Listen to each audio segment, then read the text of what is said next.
frustrated or just anxious here, just thinking of what to pick up next. Well, good ban coming in from Revival, understanding that Baxia would definitely be a pain in the neck for them, especially since they have an Akai. And of course, Revival has constantly been playing heroes that are relatively tanky.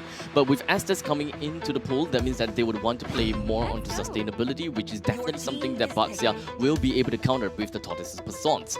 Evil picking up themselves the Urethel, well, I am not... I mean, it's okay, but I would have preferred some other marksman instead. You can definitely still go for a Urethel here because great mobility, great damage, but the last pick coming in from Evil is the main question because they very likely are actually still going to go for an all-strike composition. Just that things are slightly a bit different. What other junglers is possible to be seen here? Because we have a Uranus, we also have a Akai. Having a Karina here may actually be pretty darn good because Karina can scale in terms of true damage to heroes that have large amount of health pool.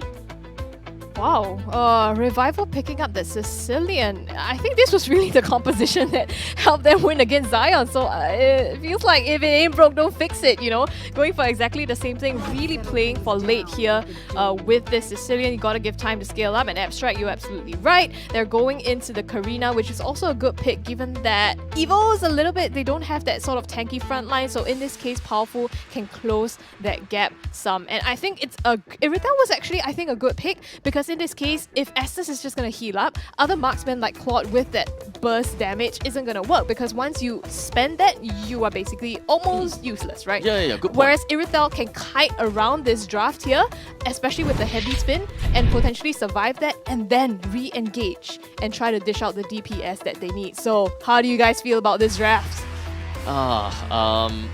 Some questions, which is how to counter the Estes, right? That means that, unfortunately for the Eve, she gonna have to pick up the Necklace of Durance. Unfortunately for the Paquito, he have to play a little bit tankier and really work in with the Dominance Eyes. I don't think anyone is gonna pick up the Sea Helmet, let's be very honest here. But I have questions, but I would like to have the players answer them for themselves. Let's jump right into game number 3 between Revival versus, well, Evil. Yeah, very, very interesting draft so far, and I think we are in for a treat, boys and girls, because this is going to be a tough lineup. Both of them know what's at stake. Evil needs this more than the other teams, definitely in the league itself, and I think they have a point to prove. I'm trying to understand exactly what Revival needs to do here, because Evil, they have damage. They 100% have the damage. Like JS, he's got the damage, Melon has got damage, Coconut, okay, you get the point, you get the memo.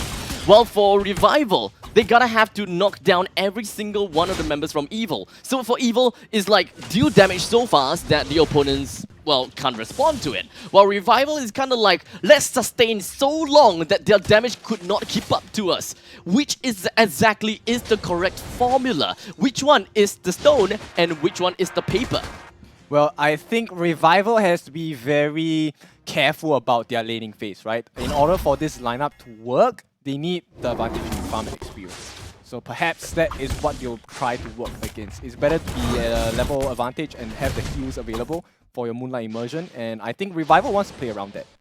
Well, Evil, I think that this might actually be a pretty long game. Yeah, it is looking like a long game. Might actually be a pretty long game. I was hoping that Powerful will go a little bit tankier rather than JS going for tank.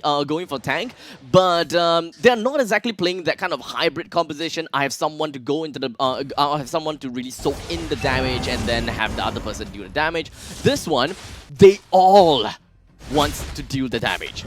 They want to give Revival the feeling whereby you can kill my marksman, but my jungler will still kill you. My EXP laner can still kill you. That kind of offensive thinking. Yep, they are going to get the fight started. Powerful might be the first one to fall in this fight as they do get the turtle, and with that they're going to get a bunch of experience as well as gold. So now they have the slight advantage. But now this is looking good for the side of Revival because this is what they had in mind. I'm very excited by this lineup because this is what they used to win Zion. Well, both teams, they are actually very neck and neck. They are really so neck and neck, right? Revival and Evil, both of these players, or sorry, both of these teams, they're just working themselves in the early, mid, and late. When it comes down to Revival, the early game pop-off, what really comes down to the side of LY4 as well as Peace. Well, Peace definitely got some good amount of damage in the early stages, not exactly that kind of power spike that we are looking for. But Evil, we do have JS, we have Powerful. Technically speaking, Evil will be stronger in the early stages of the game, but mid stages of the game, they are pretty much gonna be all equal. Let's not forget the Revival's QDX love. Once he reaches level 4, which he already is, that is the strongest Estes will ever be, because no one can counter the ultimate. No one, unless there's a Baxia, right? Because you can't have a Dominus Eyes, Sea Halberd, nor a Necklace of Durance. Your heal is at its max potential. Yep, here comes the first rotation by Evil. They are going to try and push the objectives here on the bottom lane. They are going to rotate 4 people down, so QDX, Love, and Peace, they have to be very careful. LY4 is around the corner, but you can see Coconut getting a couple of free shots in, and with that, Coconut is falling a bit low. Overstepped his position a little bit, getting ticked off by the tower with 1 hit. Well, this is a game of babysitting service. Who paid for a better babysitter, right? Oh, JS gonna try and get Swirl, but pushed back into the tower, and it looks like this is gonna be a stalemate again, as Ryan is just making life difficult for them. Ryan doing a very good job of cancelling Powerful out as well. He's so irritating. LY4 jumps in. Will they try to get the kill, or is it just a ruse to just poke and prod at the rest of the team of Evil? Well, for Revival, what they want to do here is not necessarily to kill, but it is to get themselves the tempo for the next objective. You can see right now, Evil's, Powerful, and JS, they are all down to half HP. That means that they don't really have a very good answer to deal with this objective, because Revival, they're not trying to kill. They just want to poke, and really just annoy the crap out of Evil, so that they themselves will, as Revival, they will win in objectives. They will push Evil to take more time to go back home and heal. That way, they will be able to push the other lanes as well. Yep, I mean, Revival seems to be in the driver's seat for this game. They're influencing the draft that Evil has come up with, as well as the pace of the match. And you can see they're trying to make something work. Evil, they will rotate 4 people once again down to the bot lane, keeping their eyes on QDX, Love, as well as Peace. And here we go, Melon trying to make life difficult as Coconut goes in for a few free shots. Not gonna work out for them so far, but they still have their eyes on them. It's still 3 members at the bottom lane waiting for QDX, Love to make a mistake or Peace. And while this is happening, Carrot, there's a lot of pressure here on the bot lane. There is a lot. Like, you can really tell that Evil, they are trying to open up the advantage for Coconut as much as possible. But things are just not really working their way, because this is what happens, right? Carrot playing as the Diggy. The best thing about Diggy in the gold lane as a babysitter is that you can just toss the auto alarm bomb and really zone out your opponents, because it's either you get zoned out and don't get EXP, or you move in closer to get EXP, but at a cost of your health. And you can't sustain that for long enough. Revival have been doing a really good job, because Estes have got healing, so they can just take all of the damage from the auto alarm bot time and time again. Yep, this is the emblem list for them, and I think it's pretty much good at this point. But Ryan, maybe getting caught out by Powerful as well as the Paquito JS. As LY4, again, you can see that they're pushing around. The aggression is so hard. LY4 trying to take his own purple buff, or rather steal the opponent's purple buff. And he kind of seems as though he did! He managed to steal the purple buff away from the hands of Powerful. Wow. And Powerful now wants to go over to the opponent's purple buff instead. Trying to steal it, he will, because now LY4 and friends, it doesn't seem like they even realize that. So why do you want to steal the opponent's buff if you are going to allow the opponent's buff to steal, opponent to steal your buff? Well, not sure. Maybe they wanted them to use the retry unintendedly, but of course that's not going to work out. They are going to do the turtle dance right now as JS jumps in, trying to get the kill on QX Love. But the kill comes in. No, still no kill yet, but the real world manipulation drop down. Can they do anything for this? Carry is extremely low. He's looking at the backlines as well. And finally, will we have a first blood in 7.5 minutes of gameplay? Doesn't look like it, but the turtle is falling extremely low. Oh, Peace gets the first blood, and this means they will be able to get the turtle as well. Peace setting up the second steal of the game for them, stealing 1 kill away and stealing the turtle away from Evil. Well, Revival are definitely gonna be pretty darn happy. They managed to bring 1 turret down. They have 3 turtles down for themselves as well. They have a team that can skill in the late stages pretty nicely. And like I said before, both teams, they are very much neck and neck. Evil is supposed to be the one that has a little bit more of an edge in the early game because of sheer damage. But Revival, let's not forget about the fact that QDX Love have got massive impact because of healing potential.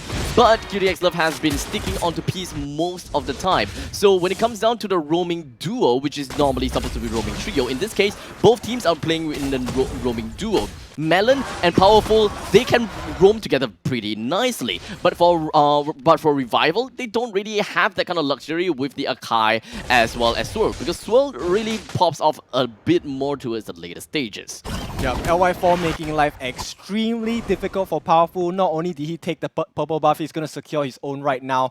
And I mean, Abstract, if it is a choice, do you think Evil would be in a position to try and make things work? Because at this point, 9 minutes going in, while they are, trailing by just 1 kill, the EXP and goal advantage is really quite far. Well, technically speaking, 2,000 gold is definitely, you can definitely catch up to it, right? It's definitely manageable. As long as you are able to hold the game technically long enough, you should have some edge against Revival. Because you have Powerful, you have an Assassin. You can deal with either Peace or Swirl, whoever is getting the most amount of damage and whoever is the one that has the most amount of impact.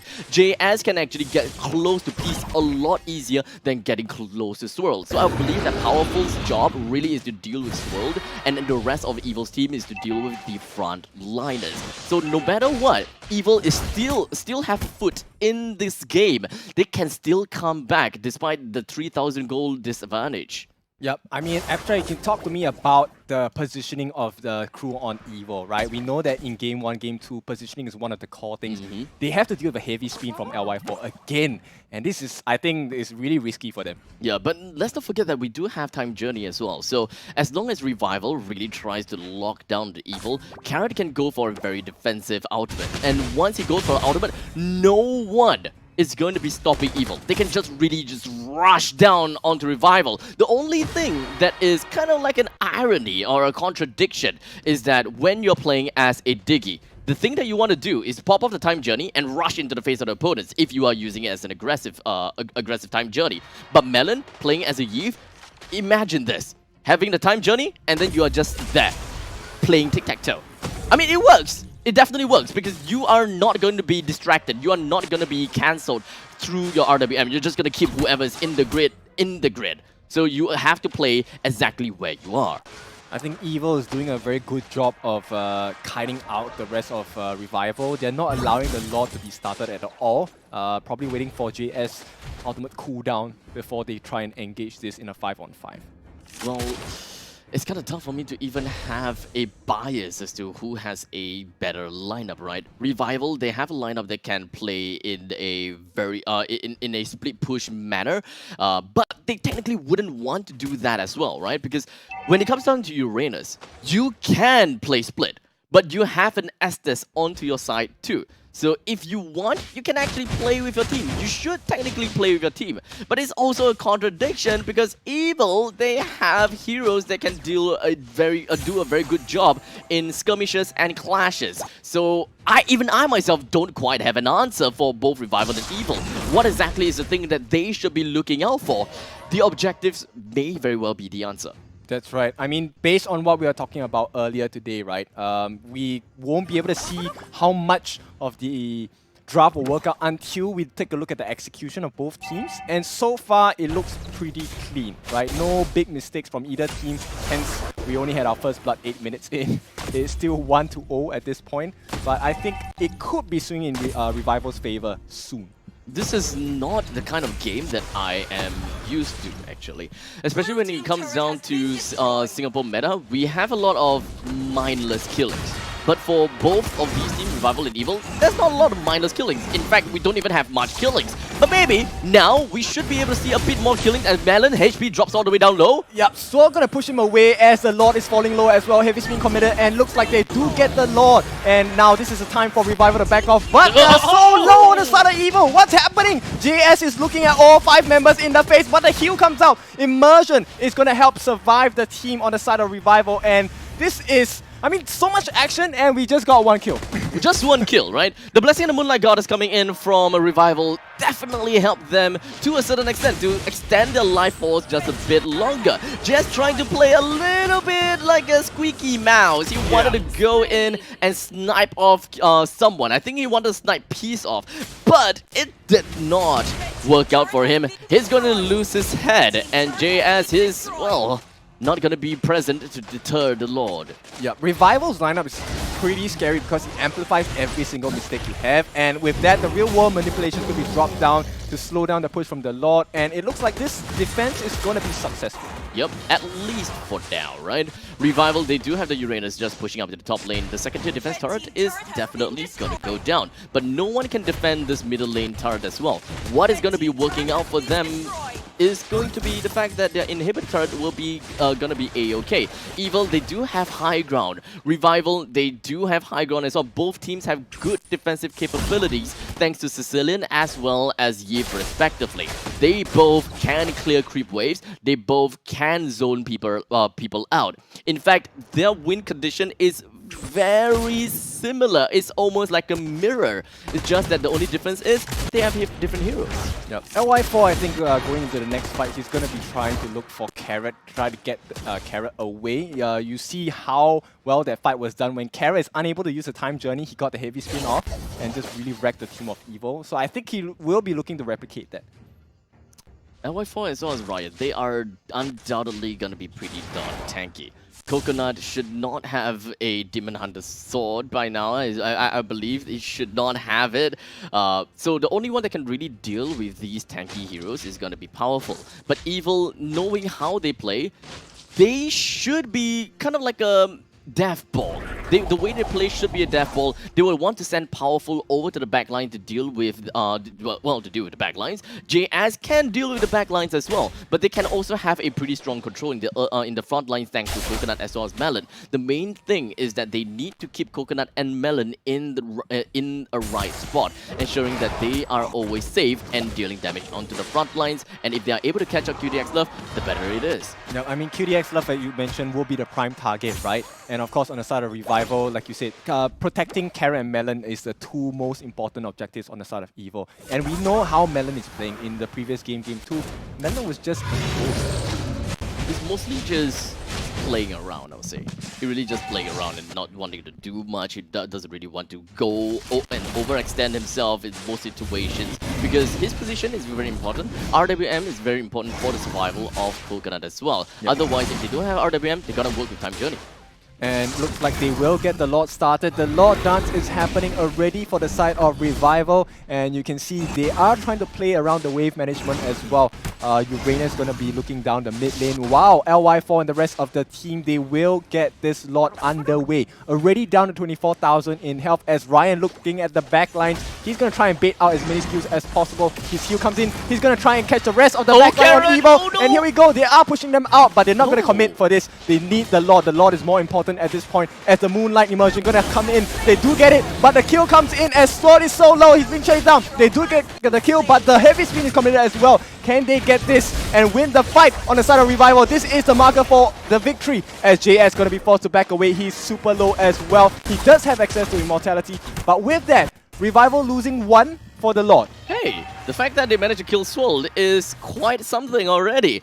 Now, for Evil, there is quite a lot of things that happened in the team fight, right? I really enjoyed to see Carrot just flickering away and reserving the time journey for aggressive purposes. But the time journey kind of seems a little bit slow, per se. The rest of the Evil really wanted to go all out aggressive right before the time journey pops.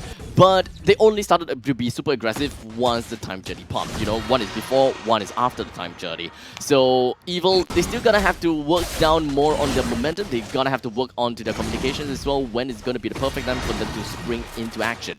Yep, no time journey available for Evil, so they definitely know what's going on the side of Revival. They can push the anti. Alright, it is going to be just up for the side of Carrot, so now Revival, they have to be very careful.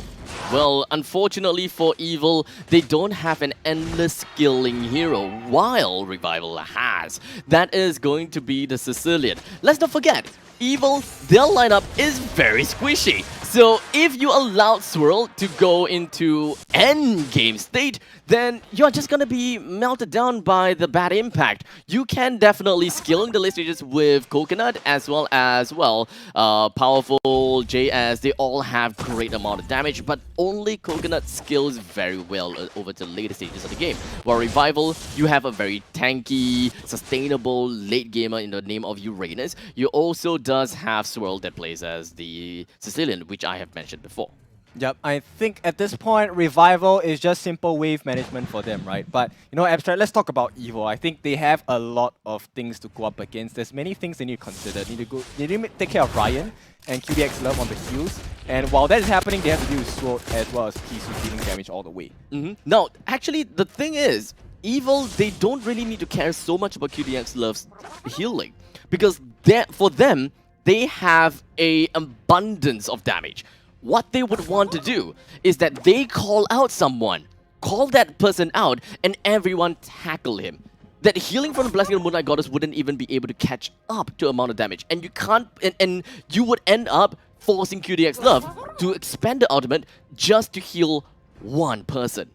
And that is the game plan for Evil. You have to identify who you would want to kill first. And then everyone swoop in and do what you need to. But so far, Evil, they have been distributing the damage all across the place. They have been distributing and understanding, okay, we gotta take this person down, we gotta take that person down. In my opinion, if I am playing as Evil, if I'm playing in Evil's eyes, the main person I want to bring down is gonna be Swirled. Swirled has got endless potential in a team fight and endless skilling. So bringing Swirled down, slows his skilling down, and also effectively eliminating a huge chunk of damage dealt.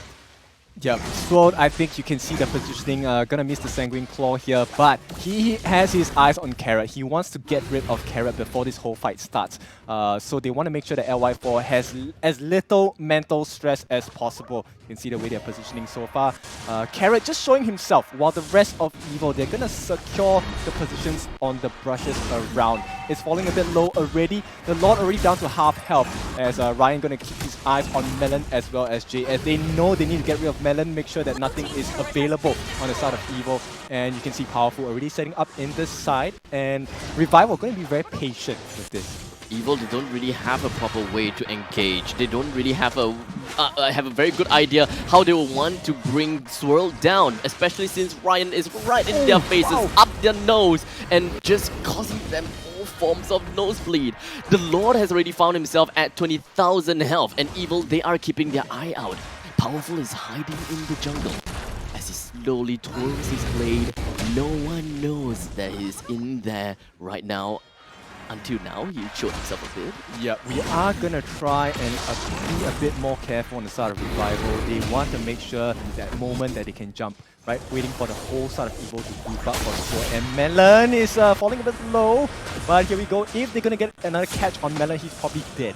As another miss, but he has to back off at this point. There is not enough sustain on the end. Ryan is going to try and provide the cover. They do get the Lord, and this is going to be a very quiet push from Revival. Yeah, the high ground from a Revival is so strong, right? Looking at Swell, his item has already been maxed out. He's got the Divine Glaive, Lightning Truncheon, Tome of Wisdom, and to add, well, Salt into Wound, it does have himself the Ice Queen's Wand in order to continue more damage from one bad impact to another. Arkai as well as Uranus, they are all maxed out in items. Super tanky, super stacked up. But for some reason, the Clint is not maxed item just yet. Only has an Endless Battle, Blade of Despair, a Malefic Roar, as well as a Scarlet Phantom. In the meantime, Evil, some of these players doesn't have max item just yet. Take a look at the Aerithal. Not exactly unlocked. Yep, it's gonna be trouble after trouble for Evil because down here the Lord is marching down onto the bottom lane. This is the time that Revival wants to make a play. LY4 looking at the front lines, he's gonna stand, he has his immortality, he's not worried about dying at all. And a nice kill by Swirl to start things off, and this is looking like a lost cause for the start of Evil because the base is going down and nothing is gonna save them because Evil will get crushed by Revival, bringing this to a 2-1 scoreline. Oh boy, Evil! Oh man, okay. So, they technically speaking have a composition that can actually draft themselves into the early stages of the game, but that is not exactly something that they managed to play out very well. In fact, they gave Revival the early game with a couple of objectives, and they just kind of like not being able to snowball, they're not able to catch themselves on